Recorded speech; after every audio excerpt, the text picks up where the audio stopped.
To the video और आपका स्वागत है। तो आज हम लोग देखने जा रहे हैं रामायण का 29th एपिसोड। तो चलिए देख लेते हैं ये वीडियो। ऋषि अगस्त्य के पास आ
आज आर्यावर्त का सूर्य अगस्त्य आश्रम में उदय हुआ।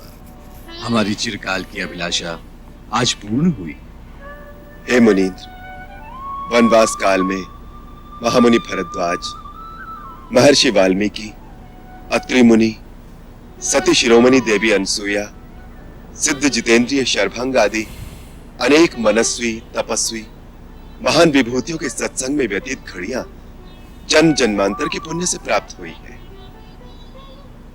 उस पर महात्मा सुतीक्ष्ण के सहयोग से आपके दर्शन तो मानो साक्षात सर्वेश्वर महादेव से साक्षात्कार होने के समान है।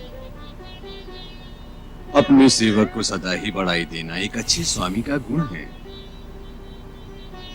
हे राम, तुम तो ये रहस्य जानते ही हो कि स्वयं भगवान शिव भी जिनके नाम का सदा जाप करते हैं, उन्हीं की कृपा से एक तुच्छ प्राणी को भी भक्ति, शक्ति, ज्ञान सब कुछ प्राप्त हो सकता है।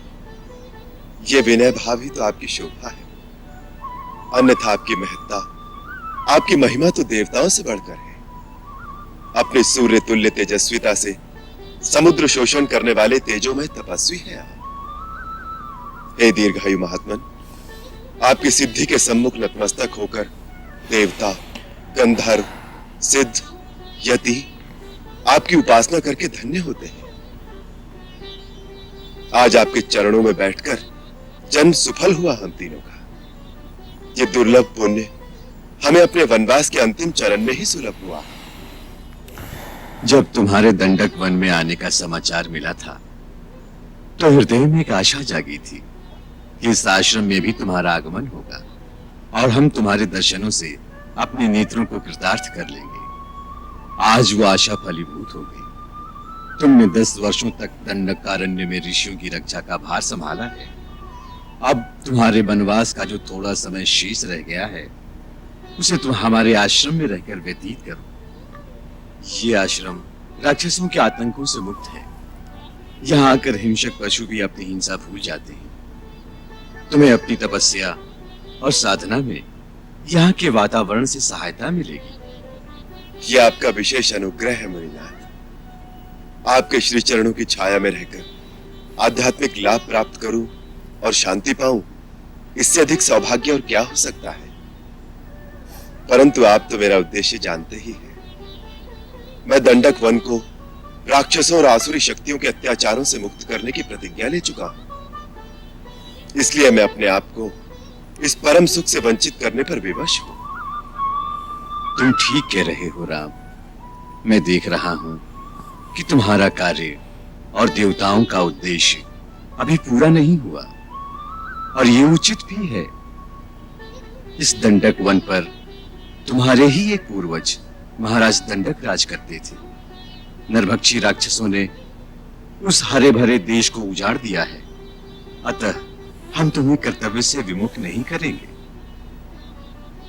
नाथ, मुझे कोई ऐसा स्थान बताने की कृपा करें जहां मैं प्रहरी की भांति राक्षसों के आने का रास्ता रोक सकूं। ऐसा स्थान पंचवटी है, पवित्र गोदावरी के किनारे।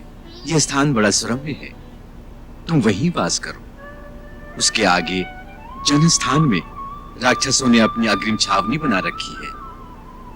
तुम वहां से अपने सारे साम्राज्य की सीमा की रक्षा कर सकते हो।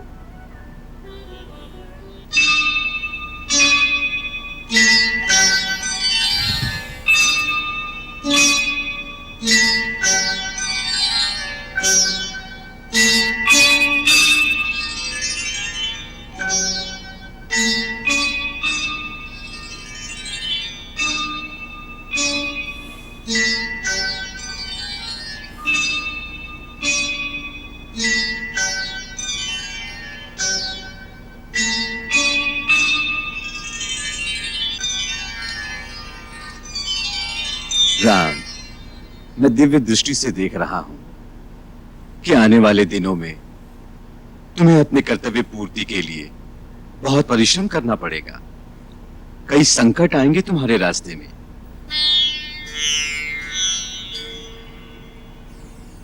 तुम्हें महर्षि विश्वामित्र ने जो दिव्य अस्त्र प्रदान किए थे उनका मुझे ज्ञान है, परंतु मेरे पास भी जो अस्त्र है तुम्हें उनकी भी आवश्यकता पड़ेगी।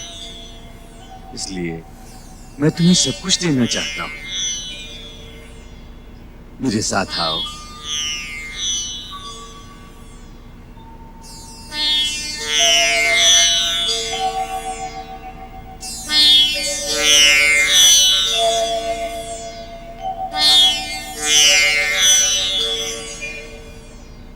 ये महान धनुष शत्रु के किसी भी शस्त्र से नहीं कट सकता। इसे विश्वकर्मा ने स्वयं विष्णु के लिए बनाया था। आगे चलकर महापराक्रमी और अत्यंत मायावी राक्षस वीरों से तुम्हें टक्कर लेनी होगी, इसलिए तुम ये धनुष ग्रहण करो।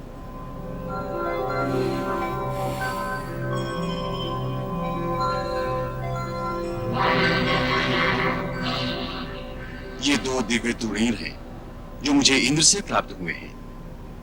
ये अक्षय हैं, इनमें बाण कभी समाप्त नहीं होते। ये चारों बाण शत्रु का नाश करके विलीन हो जाते हैं और अपने तुणीर में फिर से प्रकट हो जाते हैं। ये तुम दोनों के लिए है, इन्हें ग्रहण करो।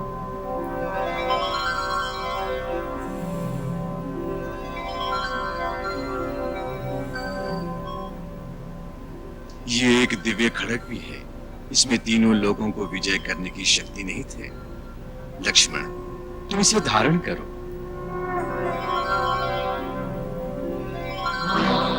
राक्षसों का नाश करने में ये तुम्हारी सहायता करेगी।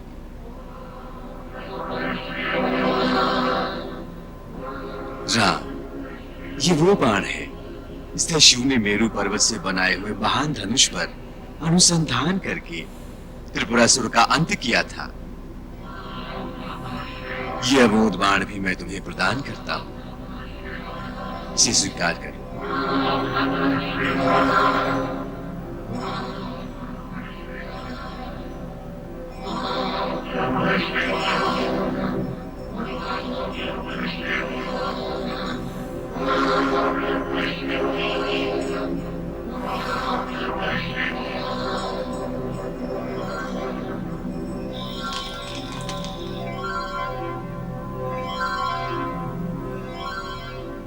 इन दिव्य अस्त्रों की समस्त शक्तियां आज से तुम्हारे अधीन रहकर तुम्हारी आज्ञा का पालन करेंगी।